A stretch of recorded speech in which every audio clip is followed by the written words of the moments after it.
이와 같이 우리 많은 사람이 그리스도 안에서 한 몸이 되어 서로 지체가 되었느니라. 그렇게 합당한 예배를 드리고 하나님 뜻을 분별하면서 살아가는 이유와 원인은 우리가 그리스도 안에서 한 몸이 되었기 때문입니다. 자, 그러면 이런 생각을 하는 거죠. 몸이 뭡니까? 몸이 그리스도 안에서 한 몸이 되어. 에베소서 1장 22절 23절에 보니까 그 몸을 교회로 표현했습니다. 또 교회의 머리는 예수 그리스도시다. 우리는 그 몸의 많은 지체이다. 그 설명하는 거죠. 로마서 12장 3절 이하가. 자, 다른 말로 하면 이런 의미입니다.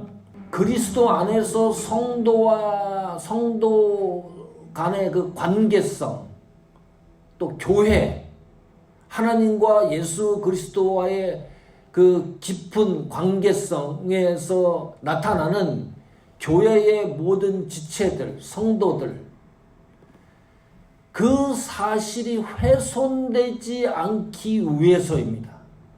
교회가 훼손돼 버리면 어떻게 되겠어요?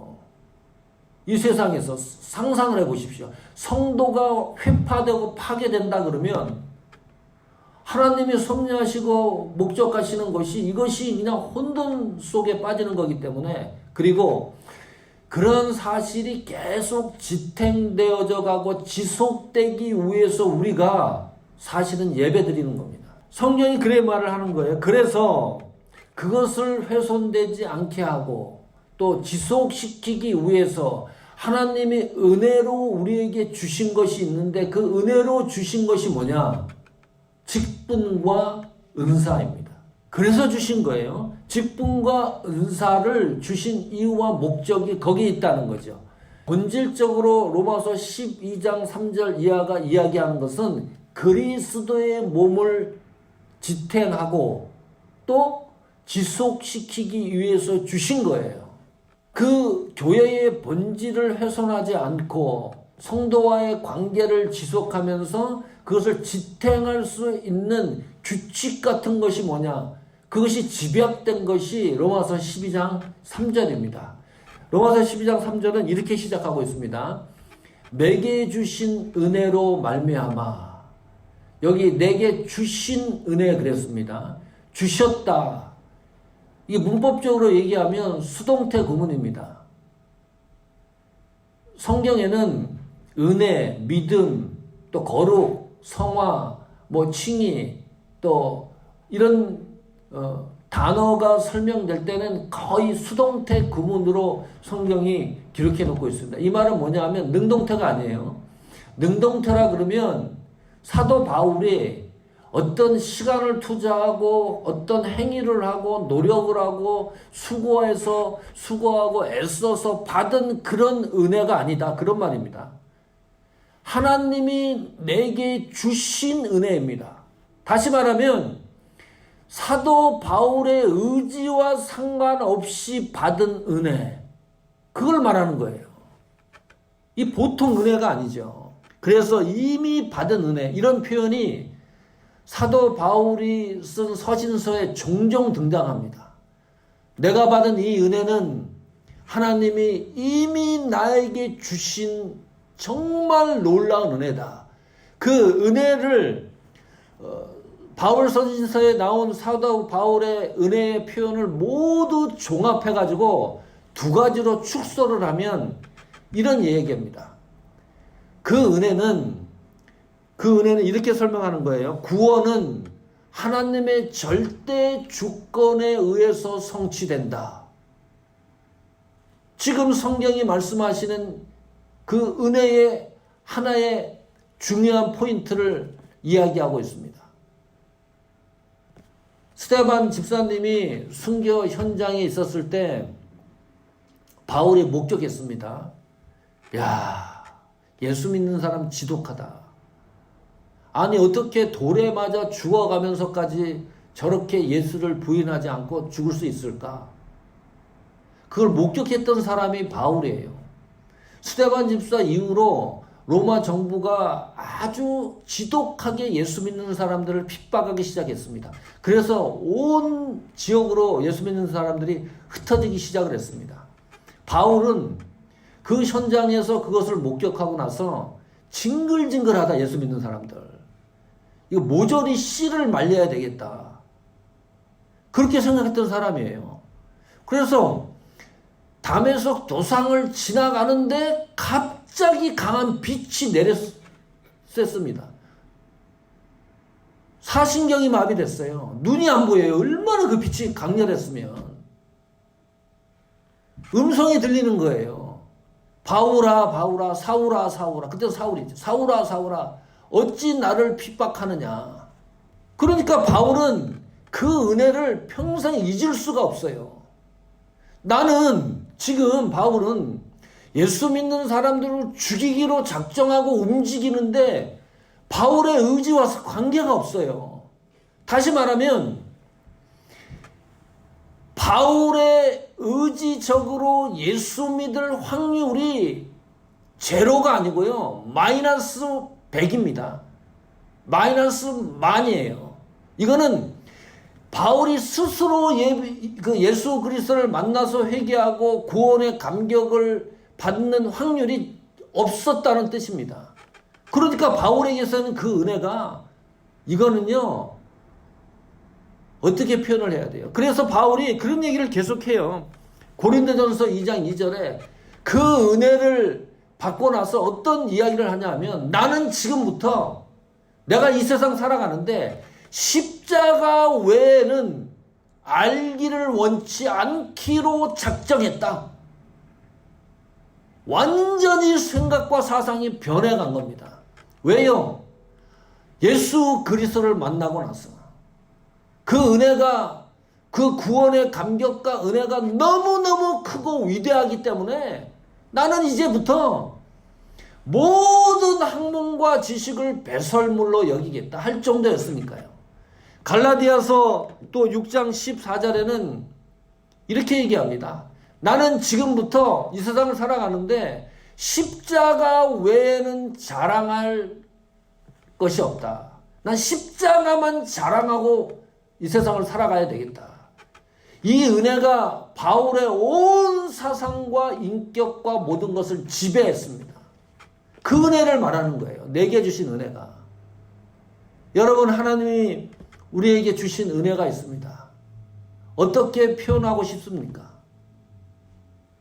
성경을 읽으면서 준비하면서 곰곰이 많이 생각했습니다. 하나님이 나에게 주신 은혜가 많은데 그 중에 특별히 내 의지와 기도와 노력과 행위와 관계없이 특별히 주신 은혜가 있는데, 우리에게 그 은혜 가운데 하나가 구원의 감격인데, 이것이 계속 나를 지배를 해야 되는데, 제가 늘 이야기하는 게 있습니다. 우리가 힘이 빠지고 지치고 힘들고 그랬을 때 가만히 따지고 보면 어디에 집중이 되느냐? 우리가 하나님에게로 받은 구원의 은혜의 감격이 식을 때 너무 힘들어요. 잘 생각해 보세요. 환경이 힘들게 하는 게 아니에요. 돈이 없어서 힘들게 하는 게 아닙니다. 몸이 아파서 힘들게 하는 게 아닙니다. 결국 따지고 보면 하나님이 정말로 나를 구원해 주신 은혜의 감격이 최고로 약화됐을 때 너무너무 힘든 것, 그 경험하잖아요. 그 은혜를 말하고 있는 겁니다. 두 번째, 축조하면 직분, 사도에 대한 자존감입니다. 바울은 사도로 부름받은 것에 대해서요, 이것을 너무너무 영광스럽고 존귀하게 생각하는 사람입니다. 그냥 하나님이 나를 불러주셔서 구원자로, 하나님의 자녀로 삼으신 것만도 감사한데 또 직분을 주셨다는 거예요. 자, 사도 바울이 쓴 서신서가 몇 권입니까? 신약성경에 13권입니다. 13권 그 편지, 서신서, 서두를 보면 거의 항상 등장하는 표현이 있습니다. 하나님의 뜻대로 그리스도 예수의 부름을 받은 종 사도 바울은, 나 바울은 이렇게 시작을 해요. 어디를 펴도 그렇습니다. 뭐 고린도 전후서 1장 1절에도 그렇고, 에베소서 1장 1절에도 그렇고, 갈라디아서 1장 1절도 그렇고, 디모데 전후서 1장 1절에도 그렇고, 그런 표현이 편지 서두에 들어있어요. 그것이 너무너무 이 하나님이 주신 이 직분의 은혜가 바울에게는 이건 뭐 충족할 수 없는, 견딜 수 없는 영광과 존귀와 감사가 바울 속에 있다는 표현입니다. 그 은혜를 말하는 거예요. 내가 목회자로서, 또 장로님으로서, 집사님으로, 권사님으로 세움을 받았다면 어떤 이야기를 하고 어떤 상황이든지 우리가 바울처럼 좀 얼마만큼 그 직분에 대한 자존감이 있는가. 요즘은 교회 직분이 너무 뭐라고 얘기해야 되죠? 예. 값없이 생각하는 시대에 우리가 살고 있습니다. 별거 아니다. 뭐 집사도 별거 아니고, 뭐 장로 뭐 돈 많은 사람 뭐 세우고, 이런 부정적인 이야기들이 많이 들리고 있습니다. 그런데 바울은 그 직분에 대한 감동과 감격이 있는 사람이었습니다. 여기 보면 또 12장 3절에 보면 내게 주신 은혜로 말미암아 너희 중 각 사람에게 말하는, 여기도 참 아주 스쳐 지나가면 발견하지 못하는 표현입니다.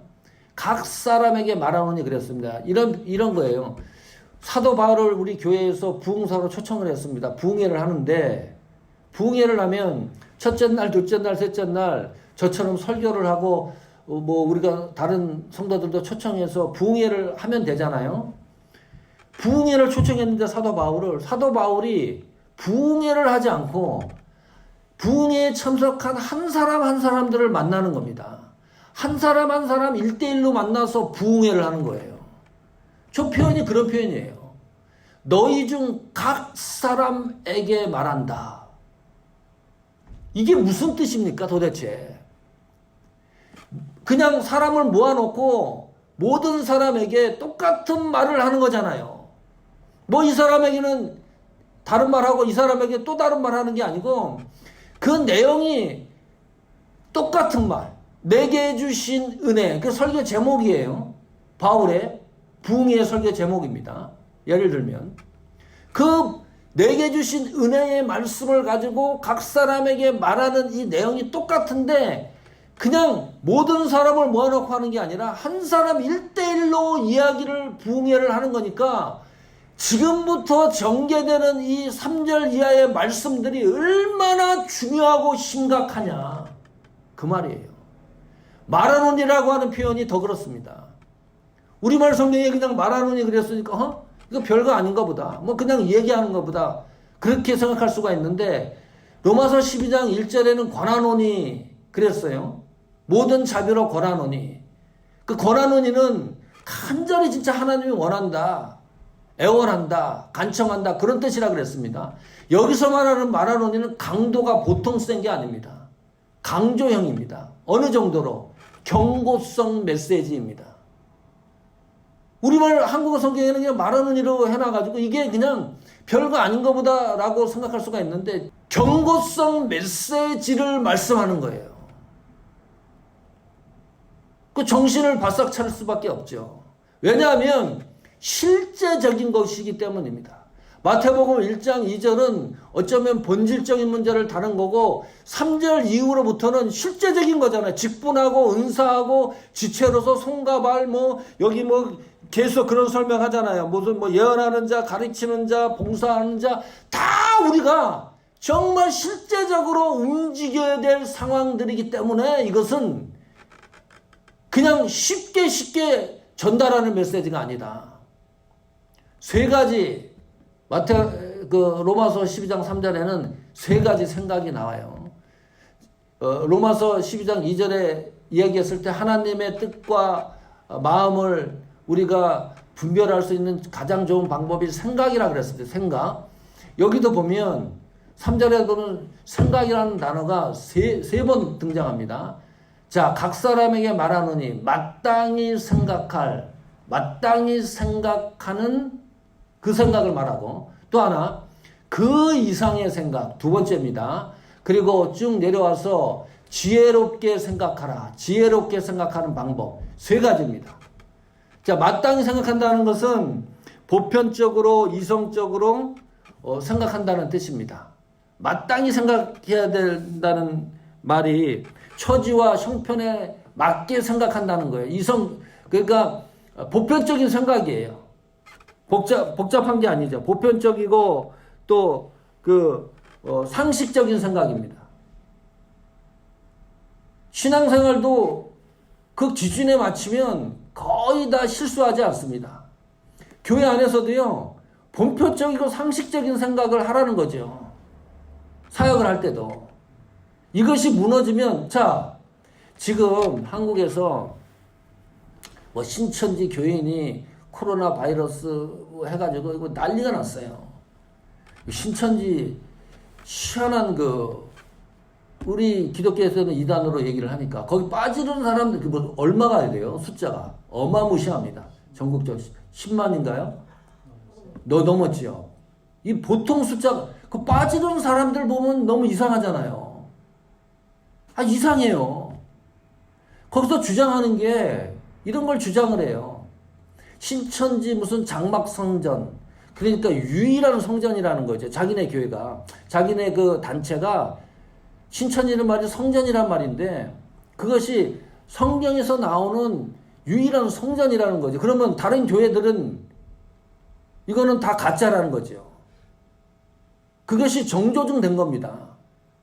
너희들이 다니는 기존 교회에서 예배드리고 하는 이런 규칙과 이런 것은 다 가짜라는 걸 강조를 해요. 그 다음에 교주가 뭐예요? 신격화 시킵니다. 교주가 예수님이에요. 예? 또 하나 얘기합니다. 성경에 감추어진 하나님과 예수 그리스도의 예언을 누구만 풀 수 있느냐? 자기들만 풀 수 있다. 조금만 상식적으로만 생각을 하면 안 맞는 게 많잖아요. 하나님이 주신 생각이 참 묘합니다. 그냥 이거는 우리가 일상 살아가면서 또 신앙생활 할 때도 마찬가지고 은사와 직분을 활용할 때도 마찬가지입니다. 그냥 상식전에서 생각하면 거의 맞습니다. 이 상식선이 무너지니까 문제예요. 사회가 혼란하고 교회가 시끄럽고 이런 모든 것이 일어나는 것은 상식 생각의 이상적인 이 상식선이 무너지기 때문입니다. 마땅히 생각할 거예요. 상식적으로 생각을 해봐도 그렇다는 거죠. 지금 하는 말씀이. 그 다음에 그 이상의 생각은 뭡니까? 분에 넘치는 생각입니다. 다른 말로 하면 내 생각입니다. 내 판단이고 내 결정입니다. 관계가 없어요. 성경이 이렇게 얘기하고 목회자가 이렇게 얘기하고 누가 어떤 조언을 해도 나는 그 모든 것과 관계없이 내가 생각하고 내가 결정하고 내가 판단한다. 그게 그 이상의 생각입니다. 이래 돼버리면 하나님이 세우신 몸인 교회의 지체들이 얼마나 힘들겠어요. 같이 그것을 어떻게 이 교회를 지탱해 나가겠어요. 또 하나 생각은 지혜로운 생각입니다. 이건 하나님의 생각입니다. 지혜로운 생각은 어떻게 하는 거예요? 하나님이 각 사람에게 나눠주신 믿음의 분량대로 생각하는 겁니다. 이것이 하나님의 믿음의 분량대로 지혜롭게 생각하라는 말은 다른 말로 하면 겸손하고 낮아지게 생각하라는 뜻입니다. 이게 하나님의 마음과 생각입니다. 신앙생활을 하든 어떤 일을 하든 우리가 무슨 봉사를 하든 여기 성경에 나오는 많은 은사를 가지고 어마어마한 일을 하든 관계없이 그런 은사와 직분과 사랑과의 관계, 성도와의 관계, 지체로서의 관계에서 나타나는 현상 중에 내 생각이 지금 낮아지느냐 높아지느냐. 높아지면 그것은 하나님의 생각이 아닙니다. 어떤 일을 할 때 은사와 직분을 활용하고 그것을 사용할 때 직분 선상에서 낮아지는 생각이 들면, 겸손해지는 생각이 들면 그거는 거의 하나님이 주시는 마음입니다. 그렇게 생각하라는 거죠. 직분의 다양성과 역할의 그 중요한 것들을 함께 나눠서 하나님이 주시는 생각대로 사역을 감당해라. 오늘 말씀이 직분과 은사에 대한 규칙과도 같은 겁니다. 하나님의 은혜, 우리가 주신, 하나님이 주신 은혜가 있습니다. 특히 각 사람에게, 나에게 주신 하나님의 특별한 은혜가 있습니다. 그 은혜를 지혜롭게 생각해서 믿음의 분량대로 하나님이 주시는 은혜와 직분과 은사와 사역을 감당할 때 나타나는 그런 눈물과 감격이 우리 교회와 여러분들에게 나타나기를 간절히 축복합니다.